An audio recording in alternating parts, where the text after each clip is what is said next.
미국에서 촉발된 주가 이탈. 사실상 미국의 나스닥이 상당히 지금 출렁임이 강해지고 있는데요. 한번 보고 가시죠.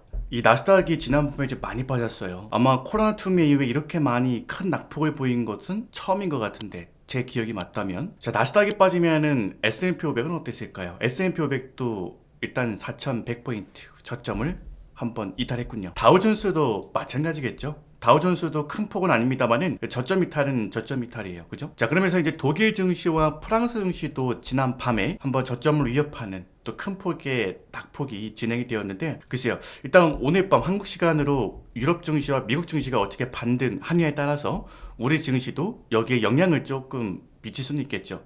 근데 여러분들이 꼭 아셔야 되는 게 뭐냐면, 이번 주가 5월물 한국의 옵션 만기일 주간입니다. 이번 주 목요일에 옵션 만기일 당일인데, 항상 이 만기일 주간에는요, 이 현물의 움직임이 좀 왜곡이 많이 돼요. 그러니까 무슨 얘기냐면, 실적이 좋은데도 불구하고 주가가 빠지는 게 이해가 안 되시죠? 그게 왜 그러냐면은, 이 실적이 좋다 그래가지고 외국인들 기관들은 그 주식을 올려주지 않아요. 오히려 그 실적이 좋다고 따라 들어오는 소비자가 있으면 그 소비자한테 내 주식, 내 물량을 떠넘기죠. 그럼 그 사람들은 어디서 수익을 또 볼까요? 일단 떠넘기면서 수익을 한번 보고요. 일단 현물 비중들이 많잖아요. 외국인들은 뭐 삼성전자 같은 경우는 50%가 넘잖아요. 그죠? 근데 이거를 조금만 팔아도 시장이 출렁거린단 말이에요. 삼성전자를 조금만 팔아도. 그럼 여기서 또 수익을 얻을 수 있는 방법이 파산시장에서 풋옵션 내지 선물 매도를 통해서 돈을 또 벌 수가 있어요. 그러니까 이런 식으로 외국인하고 기관들은 파산시장에서도 현물시장에서도 양수겹장으로 좀 돈을 벌고 있단 말이야. 근데 우리 개인들 같은 경우에는 현물로만 주식을 사가지고 올라가야지만 돈을 벌 수밖에 없지 않습니까? 근데 지금 주식을 살 때에도 보면은 다들 외국인들이 파는 것만 사요. 그리고 외국인들은 실적이 좋으니까 언젠가는 올려줄 거야. 지금은 아니라는 얘기죠. 과연 그때가 언제일까? 아무도 못 맞춰요. 근데 왜 많은 분들이 한쪽으로만 쏠리고 한쪽으로만 방향성이 정해진 대로만 갈까요? 저라면은 아직까지는 외국인들이 인정하진 않지만, 멋지까지 외국인들이 지금의 실적 가치 배당을 인정하진 않지만, 결국은 삼성전자 못지않게 실적을 내고 있고 무엇보다도 배당도 잘 주고 가치평가도 상당히 좋은 종목이 많단 말이에요. 코스피에 그런 종목군들 많습니다. 근데 코스피에서도 마찬가지로 여러분들 보시면 아시겠지만 30년에서 설립연도까지 보면 50년 이상 업력이 유지된 기업들이 참 많아요. 그러니까 그런 업력이 유지된 기업들은 상장 폐지 사유도 사실상 거의 안 나옵니다. 뭐 리머 사태나 외환위기 같은 큰 경제적인 충격이 오면서 회사가 부도 처리 나지 않는 이상은 시장의 상장을 유지하면서 배당 꾸준하게 받아가면서 시세 차이까지 낼 수 있는 종목군들이 참 많단 말이에요. 사실 카카오도 이렇게까지 주가가 올라간 지 얼마 안 됐습니다. 근데 상장하고 나서 상당히 오랜 기간 동안 매집을 하면서 들었다가 내렸다가 들었다가 내렸다가 이것만 반복했거든요. 지금 그것만 반복하고 있는 카카오 후속주들이 있어요. 제가 재밌는 거 하나 보여드릴게요. 우리 종합지수 월봉을 보면요, 제가 크게 상승을 했던 대체 상승기를 한번 체크해 보겠습니다. 88 올림픽 상투 때 한번 외국인 직접 투자가 진행되면서 저 PBR, 저 퍼주, 자산주가 폭등했던 94년도 한번, 외환위기 이후 유동성 국면 한번, 그 다음에 인터넷 버블, 닷컴 버블 한번, 그 다음에 노무현 정부 때 대상승기 또 한번, 그 다음에 MB 정부 때 리머 사태 이후에 유동성 국면 또 한번, 그 다음에 문재인 정부 두 번, 반도체 슈퍼사이클 한 번, 그 다음에 코로나 투미 이후에 또 한 번. 자, 우리 코스피 역사가 지금 43년 차인데요. 이 43년 동안 대세 상승기라고 할 수 있는 구간이, 그러니까 주식을 사놓기만 해도 돈을 좀 벌 수 있는 구간이 하나, 둘, 셋, 넷, 다섯, 여섯, 일곱, 8번입니다. 이게 많은 걸까요? 간단하게 얘기해서요, 5년에 한 번씩 기회가 온 거예요. 5년에 한 번씩, 5년에 한 번씩 돈 벌 수 있는 기회가. 근데 우리 개인 투자자들이 주식 계좌를 개설해가지고 투자해가지고 지속하는 기간, 투자 지속 기간의 증권사에서 통계를 냈더니 세상에 3개월에서 6개월이랍니다. 왜 그럴까요? 장 뜨거울 때만 들어오잖아요. 옆집 엄마가 아랫집 아빠가 돈 좀 벌었다고 얘기 듣고, 나보다 학창시절 때 공부 못했는데 제가 돈 많이 벌었다고 자랑하니까 제가 하는데 나는 왜 못해? 혹은 사회생활하기 위해서 여기저기서 주식 얘기할 때, 이 피터 린치 책을 보면은 칵테일 파티 이론이라고 있어요. 피터 린치가 미국은 가든 파티를 많이 하잖아요. 동네 사람들끼리 지인들 불러가지고. 증권 전문가로서 이제 일하고 있는데, 평상시 장이 좋지 않을 때에는 피터 린치 주변에 모이지 않았던 사람들이 장이 뜨거워지면 의사하며 판검사며 뭐 잘 나간다고 하시는 분들이 피터 린치한테 와가지고 이 주식 어때요? 저 주식 어때요? 물어보더래요. 답 나온 거 아닙니까? 일반적인 개인 투자자분들이 다 그렇게 하잖아요. 실제로 지금 거래대금 제일 많이 터지는 종목분들 보면 삼성전자예요. 삼성전자 어때요? 카카오 어때요? 삼성 SDI, LG화학 어때요? ETF 이거 어때요? 물어보는 종목군들은 백발백중이에요. 안 올라갑니다. 문제가 많은 종목군들이에요. 표면적으로 볼 때는 실적 좋죠. 가치평가 대단하죠. 재무구조성 뛰어나죠. 배당도 잘 주죠. 좋은 소리도 뉴스도 많이 나오죠. 수익이 안 나잖아요. 그러니까 3개월, 6개월하고 때려치는 겁니다. 그리고 욕하고 떠나죠. 그리고 자녀분들한테 이렇게 얘기하죠. 주식하는 남자 만나지 마라잉. 주식하는 여자 만나지 마라잉. 주식은 패가망신한다고. 저는 이게 너무 안타깝더라고요. 이런 패턴으로 계속 가는 게 너무 안타까워. 우리나라가 금융 IQ가 낮다, 금융 문맹국이다라고 얘기하는 사람들 많던데 사실은 그거 누가 얘기한 겁니까? 누가 그렇게 만든 겁니까? 제가 볼 때는 펀드 매니저가 그렇게 만든 겁니다. 제가 볼 때는 증권 전문가라고 하는 사람들이 만든 겁니다. 제가 볼 때는 경제학 박사 타이틀 달고 있는 사람들이 얘기하는 겁니다. 왜냐? 그런 사람들이 언론에 나와가지고 주식 얘기할 때 뭐 얘기합니까? 지금 당장 잘 나가는 주식들 얘기하잖아요. 지금 당장 실적 좋고 재무구조성 뛰어난 주식들만 얘기하잖아요. 이미 높은 위치, 높은 가격에 올라가서 테마 재료가 뉴스만 검색해도 나올 수 있는 것들 달달달달 외워가지고 일반 대중들한테 그걸 마케팅하잖아요. 그걸 보고 일반 대중들은 판단할 수밖에 없잖아요. 그게 너무 안타까워요.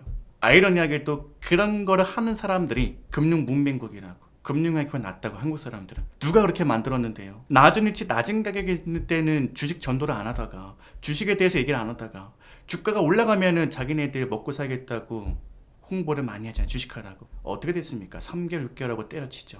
근데 여러분들 보시다시피 코스피가 43년 역사 동안에 8번의 대세 상승장, 종합지수 기준으로 큰 폭으로 올라갔던 기간이 8번밖에 안 돼요. 5년에 한 번. 5년 장기 투자 합니까? 안 합니다. 대부분 장 꼭대기 들어와서 3개월, 6개월하고 장 조정하면 때려칩니다. 그래서 돈을 못 버는 것 같아요. 금융 IQ 낮아서? 가방끈이 짧아서? 투자 금액이 작아서? 아닙니다. 똑똑하지 않아서? 아닙니다. 이 시장 흐름 사이클에 맞는 종목을 가지고 장기 투자 하더라도 하셔야 되는데 대부분 자꾸 엇박자나니까, 눈에 보이는 것만 쫓아가니까 어려움을 많이 겪으시는 것 같아요. 제 생각은 그렇습니다. 제 생각은. 제가 권해드리고 싶은 거는 어차피 지금 조정은 들어온 거고, 조정은 또 주기적으로 들어온 거고, 여기서 러시아 핑계 대지 말고, 미국 금리 인상 핑계 대지 말고, 한국의 공매도니 새 정부 불안감이니 이런 것들 핑계 대지 말고 종목에 집중했으면 좋겠어요. 과연 삼성전자, 카카오 뒤를 받쳐줄 수 있는 우량주는 또 뭐가 있을까? 코스피 200이 아직 제가 볼 때는 있어요. 자동차 쪽에도 있고요. 현대차, 기아차? 잘 모르겠어요. 현대차, 기아차만 있습니까? 그렇지 않습니다. 그 다음에 반도체 쪽에서도 있어요. 반도체? 삼성전자, 하이닉스? 그것만 있습니까? 그렇지 않습니다. 반도체 소재 부품 장비 쪽 강소기업들도 있어요. 시가총액도 1조 넘기는 기업들도 있고요. 육박하는 기업들도 있고요. 이런 중대형주를 보시면은 결국 그런 종목군들이 만원짜리가 2만원 되고, 2만원짜리가 5만원 되고, 5만원짜리가 10만원 되면서 대형주 취급받는 겁니다. 카카오 보십시오. 처음부터 지금처럼 잘 나갔습니까? 그렇지 않습니다. 삼성전자 보십시오. 80년대, 90년대 지금처럼 잘 나갔습니까? 아닙니다. 삼성전자가 시가총액 1등으로 지위를 공고히 하게 된 게요, 2007년도부터예요. 20년도 안 됐어요. 근데 지금은 모든 사람들이 삼성전자만 얘기하잖아요. 근데 삼성전자가 언젠가는 바닥을 잡고 또 시장을 리딩해 가겠죠. 대한민국 최고 주식이니까. 그런데 문제는 언제 사느냐예요. 언제 사느냐. 워렌 버핏도요, 가치 투자의 대가들도요, 주식을 언제 사느냐에 포커스를 많이 맞죠.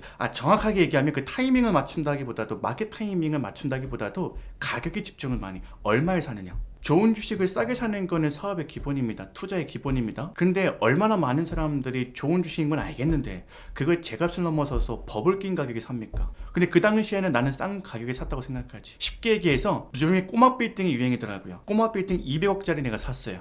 그럼 내 뒷사람이 요거를 얼마에 사줄까? 이 계산하고 꼬마 빌딩 처음에 들어가시는 분들 들어가시잖아요. 내 뒷사람이 과연 200억 이상을 주고 이 꼬마 빌딩을 사줄까? 왜냐면 꼬마 빌딩 임대 수익이 요즘에는 은행 예적금하고 똑같다 그러고 2% 주면은 뭐 평균이라고 하더라고요. 근데 은행 이자가 얼마입니까? 아무리 고신용자들, 아무리 재무제표가 좋아서 법인으로 대출을 받아도 3% 후반입니다. 3% 후반도 없을 거야 이제는. 그럼 이자도 못 벌어요. 그럼 어쨌든 시세 차익으로 벌어야 되는데 세금 내 거 내고 과연 내 뒷사람은 얼마에 주고 사줄까?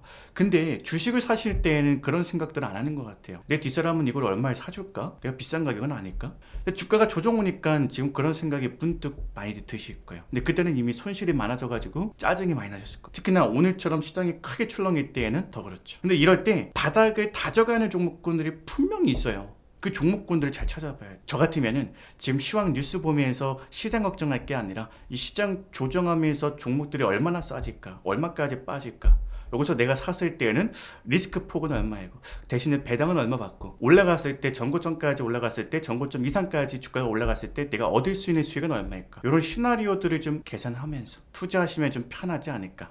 그렇게 생각이 좀 들어지고요. 그래도 제가 업종 섹터에 대한 힌트를 좀 한 번 더 드리자면은 제가 계속해서 얘기하고 있는 게 사실 농업 관련주거든요.